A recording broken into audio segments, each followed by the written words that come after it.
संजय कुमार, आप देख रहे हैं द एसडी न्यूज़। बिहार विधानसभा चुनाव के बाद अब स्नातक सीट की जो चुनाव थी वो समाप्त हो चुके हैं और फिर इस बार बिहार सरकार के मंत्री नीरज कुमार मौजूद हैं और इस बार उन्होंने भी जीत हासिल कर लिया है। सर, कितना खुशी हो रही है जीत की? अरे बिल्कुल, न हम लोग की कोई पारिवारिक विरासत है राजनीति में, न धन की विरासत हमारे पास है, नैतिक विरासत है। उसके बुनियाद पर हम चुनाव जीते हैं और उस परिस्थिति में जब बीमार था मैं हॉस्पिटलाइज था, उसी स्थिति में मैं चुनाव जीता हूँ। ये तो कार्यकर्ताओं का और स्नातक मतदाताओं का जो सब तबके का है। सबसे खूबसूरती इस जीत का ये है, सब तबके का आशीर्वाद मिला। लड़ाई किससे हमारी थी? राजनीति के लंपट से। 8वां 9वां पास ये तेजस्वी यादव ये स्नातक का उम्मीदवार तय कर रहे थे। जो खुद ग्रेजुएट नहीं, वो ग्रेजुएट के लिए वोट मांग रहे थे, तो उनको जमींदोज किया वोट के माध्यम से। और वंशवाद, अब ये एक नई विकृति उभर करके आई है कि हमको भी मौका दो, हमारे बेटा को भी मौका दो। तो राजनीति का नौ सामंत है ये सब, तो इनको भी अब राजनीति में औकात में समझ में आया। धन बल की राजनीति। भाई, मतदाताओं के साथ जो व्यवहार इन लोगों ने किया, एक नई चुनौती नैतिक बल के आधार पर थी और उसके आधार पर बिहार में सबसे ज़्यादा वोट से जीते हैं। तो हमारी उम्मीद यह है कि जिन लोगों ने इस राजनीति में ये पाप कर्म किया है, वंशवाद का, धन बल का और नैतिक बल को कमज़ोर करने का, भविष्य की राजनीति में जिसे बाहुबल को जमींदोज कर दिया, राजनीति में इन लोगों को भी जमींदोज करेंगे। दो खुशी हुई है सर, बिहार विधानसभा चुनाव ने भी में जीत आपने हासिल कर लिया है। दो खुशी है। बिल्कुल बिल्कुल भाई, बिहार की जनता को इस बात का एहसास है ना।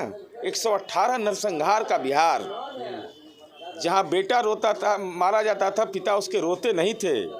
समाज के सारे तबकों का कोई सपना में नहीं सोचता होगा कि बिजली पहुंच जाएगी, सड़क पहुंच जाएगी और किसी को अपने घर से निकलने पर हनुमान चालीसा और बगलामुखी का पाठ नहीं करना पड़ता है। ऐसी परिस्थिति में अगर हमको उस जनादेश में क्षरण भी हुआ तो इसकी पीड़ा है। और हम तो यह उम्मीद करेंगे भाई, राजनीति का कौन सा स्वरूप उभर कर आएगा? क्या वह स्वरूप उभर करके आएगा कि कोई? तेजस्वी यादव ने साफ तौर से कहा कि ये जनता की जीत हमारी हुई है, उनकी ईवीएम की जीत हुई है। तो पिताजी के जमानत के लिए हाईकोर्ट जाना पड़ता है, इसमें लाज लगता है?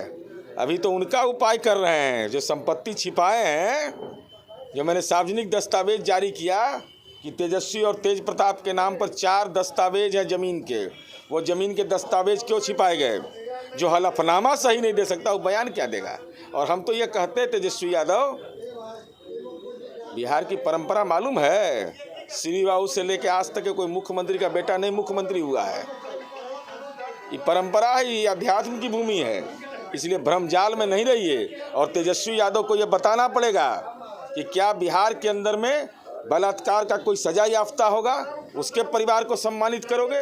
जेल के अंदर बैठे अपराधी को सम्मानित करोगे टिकट देके, या बलात्कार का कोई फरारी होगा उसको आप सम्मानित करेंगे? राजनीति में अपराधियों का राज बनाना चाहता है क्या? तो स्वाभाविक रूप से ये चुनौती है। और जैसे पहले मुकाबला किए हैं, इनका सब राजनीति का 420 का जो गुण है ना, अब तो हम फ्री हो गए ना, अब इनका राजनीतिक पोस्टमार्टम ठीक से करेंगे। ये धन्यवाद यात्रा निकाल रहे हैं, इसके बाद जो आप लोग जिस तरह से तेजस्वी यादव धन्यवाद, किस बात का? इसी बात का धन्यवाद कि हलफनामा में चोरी कर लिए, इस बात का धन्यवाद कि 420 के हम आरोपी हैं, इस बात का धन्यवाद कि हमारे माँ पिता के कार्यकाल में 118 नरसंहार हुआ। जहाँ जहाँ धन्यवाद यात्रा पर जाएंगे तेजस्वी यादव, वहाँ सूची जारी करेंगे कि जिन बेगुनाहों का खून हुआ था समाज के गरीब तबके का, सामान्य समुदाय का, और हिम्मत अगर है तो धन्यवाद यात्रा में जाओ। और आरा के नरसंहार में, जहानाबाद के, गया के, औरंगाबाद के नरसंहार में नरसंहार पीड़ितों से कहो कि हमारे माँ बाप के कार्यकाल में आपका मांग उजड़ा था, आपका परिवार उजड़ा था, माफ़ी मांगने आए। चिराग पासवान ने साफ तौर से कहा कि हमने वोट काटा है और वो तेजस्वी के पॉलिटिकल एजेंट हैं, कहाँ उनके चक्कर में पड़ रहे हैं? तो राघोपुर में उम्मीदवार देकर उन्होंने साबित कर दिया कि राजनीति के ललटेन लिए हुए थे। भाई, चिराग की ज़रूरत कहाँ है? ललटेने बुझ गया तब ललटेने में चिराग रहेगा। तो जब ललटेने की उपयोगिता खत्म हो गई, चिराग की उपयोगिता क्या रह गई है? क्या उनको अपने साथ फिर शामिल करेंगे एनडीए में? अभी मैंने हमारा ये विषय है, हमारा गठबंधन भारतीय जनता पार्टी के साथ है, हम अपनी बात को कहते हैं। भाई, जो एनडीए को कमज़ोर कर रहा है, राघोपुर में किसको जिता रहे थे? तेजस्वी यादव को जिता रहे थे ना उम्मीदवार देखे। तो ये तो मजिस्ट्रेट चेकिंग में खुद पकड़ा गए। इसलिए चिराग पासवान जी, अब कुछ समझ में आया जमुई में सुपड़ा साफ हो गया, जहाँ से आप चुनाव जीतते हैं। तो जरा इस्तीफा देकर जरा लड़ जाइए चुनाव, तो समझ में आ जाएगा कि क्या राजनीति होती है। तो ये साफ तौर से नीरज कुमार ने कहा कि जिस तरह से हार हुई है बिहार विधानसभा चुनाव में, उस पर और जहाँ जहाँ तेजस्वी यादव धन्यवाद यात्रा निकालेंगे वहाँ वहाँ ये सारे पोल खोलेंगे तेजस्वी यादव का।